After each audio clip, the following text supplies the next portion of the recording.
Hi everyone, this is Lincoln. Today is the 7th of April 2021. Now, what time is it now? 10:45 in the evening. Today I want to talk about 클리노믹스에 대해서 말씀드리도록 하겠습니다. 여기 이제 원 서브스크라이버가 클리노믹스 이제 바이오 제약주인데요. 좀 분석을 하셨는데 이분이 물렸는지 저점에서 지금 매수를 하셨는지 잘 모르겠는데요. 어찌됐든 기업에 관한 기본적인 분석을 제가 원래 많이 다루던 주식은 아니라 조금 리서치를 해서 말씀을 드리는데 좀 참고하시고 또 투자하시려는 분이 좀 더 깊숙이 연구를 하셔서 투자 결정을 하시면 좋을 것 같습니다.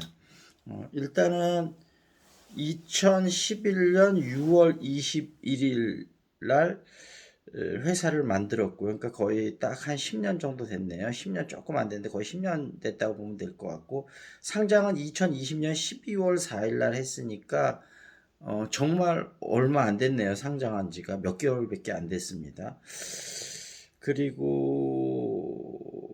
그 액체 기반의 어떤 체외 진단 기계라든지 뭐 이런 거를 하는데, 암 진단이나 이런 걸 모니터링을 하는데, 대표님이 최근에 바뀌었는데 김병철하고 정종태 대표님이 바뀌었는데, 아마 두 분 중에 한 분이, 그 전 대표님 중에 한 분이 아마 연구 출신인가 봐요. 그래서 연구에 몰두하기로 하고 사내이사로 남으시고, 그다음에 약간 뭐라 그럴까, 회사를 기업가적으로 좀 키울 수 있는 분이 대표로 다시 한 분이 더 들어오신 것 같아요.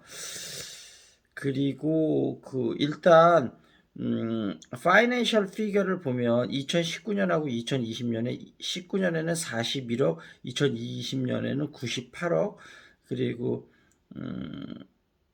영업이익은 19년에 마이너스 45억, 2020년에는 마이너스 123억. 아마 이렇게 늘어나게 된 게 이제 조금 가능성이 보이니까 적극적으로 투자를 더 늘린 것 같아요. 그래서 영업이익은 늘어났고, 뭐 영업이익률은 따지는 건 의미가 없을 것 같고요, 지금. 그 다음에 부채 비율이 2019년에 433.41% 엄청 높았는데 2020년에 9.62%로 엄청 낮아졌거든요. 아마 외부에서 투자가 들어온 것 같아요. 그래서 외부에서 이 정도 투자가 들어왔다는 건 결국은 회사의 기술력은 어느 정도 있는 것이다. 있는 회사다. 그러니까 당연히 들어왔겠죠.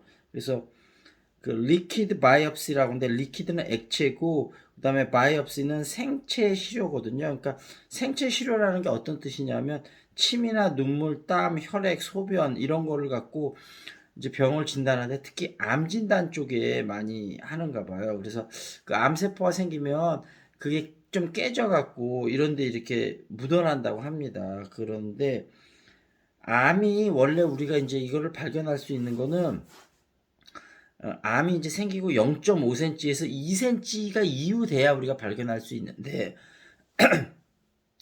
0.5cm에서 2cm 될 때 몇 년의 시간이 걸린다고 합니다. 근데 이때 사실은 그러니까 2cm가 되기 전에 발견할 수 있으면 되게 좋잖아요. 그러면 훨씬 더 생존율을 높이고, 요즘 워낙 암 치료가 많이 발전을 했기 때문에 그렇게 초기에 발견을 한다면 훨씬 치료율이 높아지는 건데, 그런 거를 이제 아까 얘기했듯이 2cm가 되기 전에 먼저 이제 잡아내는 거죠. 이런 침, 눈물, 땀, 혈액, 소변으로.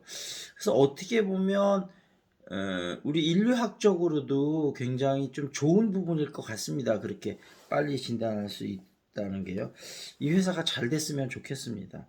그래서 예측, 조기 진단, 치료 후 모니터 뭐 이런 식으로 암이 쭉 가는데, 제가 가까운 분들도, 우리 사실 나이 들면 거의 암이 걸리신다고 보면 되고, 그다음에 젊은 분들도 요즘 많이 걸리고, 제가 가까우신 분들도 걸린 분들이 있기 때문에 개인적으로 이 회사를 굉장히 응원하도록 하겠습니다. 근데 이제 지금 미래 성장 가능성이 이렇게 크다는 건 벌써 세력이 좀 붙었다고 봐야 되거든요. 그래서 지금 애널리스트들 중에 일부는 지금 이게 개미털기라고 해서 벌써 이제 지금 낮은 상태로 계속 박박 기고 있잖아요. 이게 세력이 개미털기를 하고 있는 중이고 아마 한번 크게 갈 것 같아요. 근데 문제는 갔다가 또 떨어질 땐 또 크게 또 떨어진단 말이죠. 그러니까 야 이거를 지금 현재는 머리는 들은 상태입니다. 그런데 아까 말씀드린 대로 만약에 적은 돈 갖고 재미를 좀 보신다든지 하시면 괜찮을 것 같아요. 근데 이게 큰 돈을 투자하면 이게 매수 타임 잡기가 되게 어렵거든요. 왜냐하면 이게 무슨 실적이 있는 것도 아니고 아직까지는 그래서 아까 말씀드린 대로 성장 가능성 분명히 좋은데 개미들이 막 그렇게 올 때 어떻게 대응할 수 있을지. 근데 중장기적으로 보면 지금은 거의 이제 바닥권이기 때문에 지금 사셔서 조금 이렇게 들고 있는 거는 가능할 것 같아요. 그러다가 좀 많이 올랐다고 생각이 될 때 좀 과감하게 매도를 하고 그다음에 또 많이 세력이 붙었기 때문에 또 쭉 떨어질 거 아닙니까? 그때 또 한번 매수를 하고 그러니까 완전 바닥권을 찾지 말고 바닥 언저리 근처에서 하고 그렇게 가면 괜찮을 것도 같습니다. 그래서 코로나 진단 키트가 미국에서 이제 승인을 받고 지금 1분기에 40억 정도 매출을 했다고 하니까 그리고 뭐 변이 바이러스도 있고 뭐 올해 한 200억 정도 매출을 할 것 같아요. 그래도 그 정도면 그래도 아주 실적이 없는 거는 아니죠. 다른 완전 수급에 의해서만 움직이는 기본적으로 수급에 움직이지만 실적도 보잘 것은 없지만 그래도 완전 실적이 바닥인 회사는 아니다. 실적이 조금은 있다.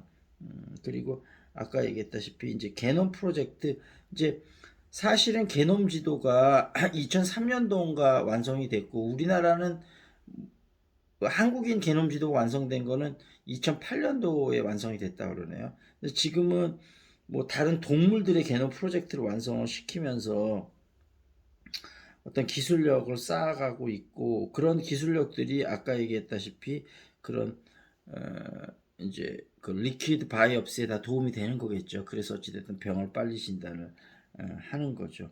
그래서 어찌됐든 어, 그리고 이제 cfDNA 요 기술을 갖고 이제 암을 진단을 하는데 요게 아까 얘기했듯이 기술력은 어느 정도 인정을 받고 있습니다. 그래서 정리를 하면 미래 성장 가능성도 좋고 실적도 조금은 있다.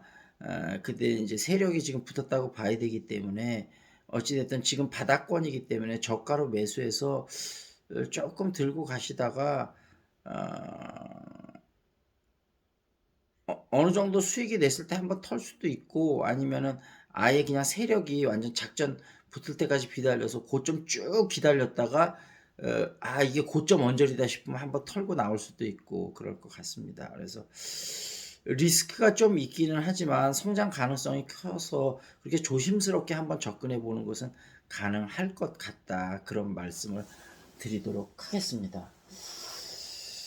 그리고 오늘 이제 아웃라이어에 대해서 조금 말씀드릴 건데요. 오늘 이제 그 교육 관련해서 촬영하다가 원래 아웃라이어를 조금 말씀을 드렸어야 되는데 울트라 러닝에 대해서 좀 얘기를 많이 하다 보니까 아웃라이어를 말씀을 못 드렸는데 다음번 할 때 말씀드리도록 하겠습니다.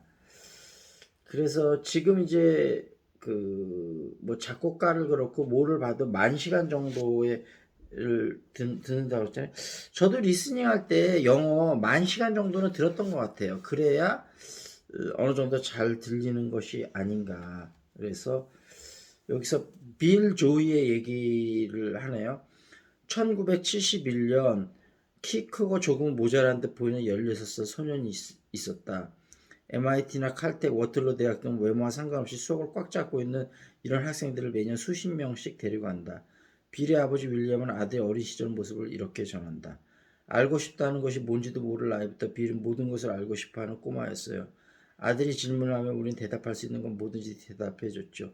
모르는 것을 물어보면 그와 관련된 책을 건네줬어요. 대학을 입학을 앞둔 조이는 SAT에서 수학 점수가 만점으로 나왔다. 조금도 어렵지 않았어요. 2번 검사를 하고도 시간이 남았죠. 그는 한 짐 가득 재능을 타고났지만 그것만 고려해서는 안 된다. 그의 재능이 개발될 수 있었던 결정적인 이유는 조이가 빌 에비뉴 간판 없는 베이지색 건물에 빠져들었다는 데 있다. 조이는 1970년대 초반에 프로그래밍을 배웠고 이 무렵 컴퓨터는 커다란 방 하나를 다 차지할 만큼 거대했다. 오늘날의 전자레인지만도 못한 메모리와 연산력을 가진 기기 한 대가 100만 달러를 넘었고 그것도 1970년대 100만 달러였다. 그만큼 컴퓨터는 귀했고 접근을 허락받는 것이 쉽지 않았다. 설사 접근을 해도 빌려 쓰는 막대한 돈이 필요했다. 더욱이 프로그래밍 자체가 엄청나게 지루한 일이었다. 컴퓨터 프로그램이 카드에 구멍을 뚫어서 만들어지던 시절이라 코드의 모든 행은 천공기로 뚫은 구멍을 통해 표현되었다. 따라서 복잡한 프로그램의 경우 수백 장에서 수천 장의 카드 뭉치가 필요했다. 어쨌든 프로그램이 준비되면 프로그래머는 자신이 접근 권한을 갖고 있는 메인 컴퓨터로 가서 관리자에게 카드 뭉치를 넘기고 차례를 기다렸다. 그런데 컴퓨터가 한 번에 한 가지 일만 처리했기 때문에 순번에 따라 결과를 보기까지 몇 시간에서 며칠이 걸릴 수도 있었다. 이런 환경에서 프로그래머가 되는 것은 극도로 어려운 일이다. 20대 초반에 시작할지라도 전문가 수준에 이르는 것은 불가능하다. 컴퓨터실에서 1시간에 고작 몇 분만 프로그래밍 하려 할 수 있는데 어떻게 1만 시간을 연습한다는 말인가. 이러한 환경에 놓여있는 한 컴퓨터 과학자는 카드로 프로그래밍을 하는 건 프로그래밍을 배우는 게 아니라 인내와 오류 찾기를 배우는 겁니다. 1960년대 중반까지 프로그래밍 문제 해법은 발견되지 않았다. 그러나 컴퓨터가 한 번에 하나의 예약만 처리하지 않아도 될 만큼 발달하자 컴퓨터 과학자들은 만약 운영체계를 다시 만들어낸다면 컴퓨터를 많은 사람들이 동시에 공유할 수 있으리라는 것을 깨달았다. 그래서 이것은 혁명을 넘어선다. 계시와도 같다. 관리자 카드 뭉치 기다림은 전부 잊어라. 실시간으로 입력된 프로그램은 프로그래머가 타자를 치고 잠시 기다린 동안 작동의 결과를 보여준다.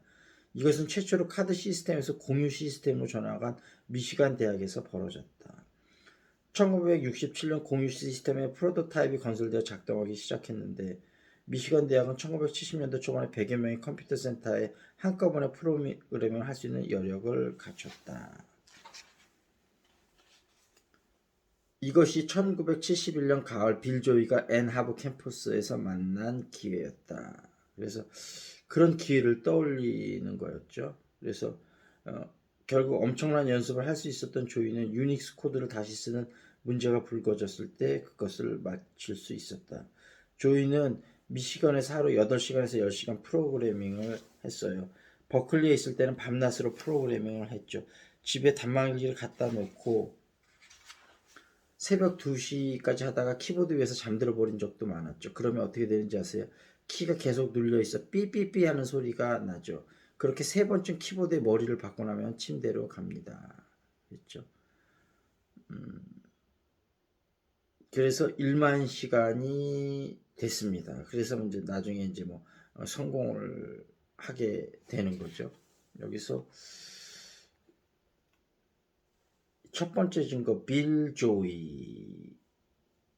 빌 조이가 아마 유명한 사람인가 봐요. 제가 빌 조이에 대해서 잘 몰라갖고 다음에 조금 한 번 더 조사를 해본 다음에 말씀드리도록 하겠습니다. 어찌됐든 아웃라이어에서 이렇게 1만 시간의 법칙은 굉장히 중요하다 이런 말씀을 드리면서 오늘 다시 한번 정리를 드리면서 클리노믹스 조심스럽지만 그래도 좀 리스크를 즐기는 분은 충분히 리스크를 즐길 만한 그런 주식이다 그렇게 말씀드리면서 마무리 짓도록 하겠습니다.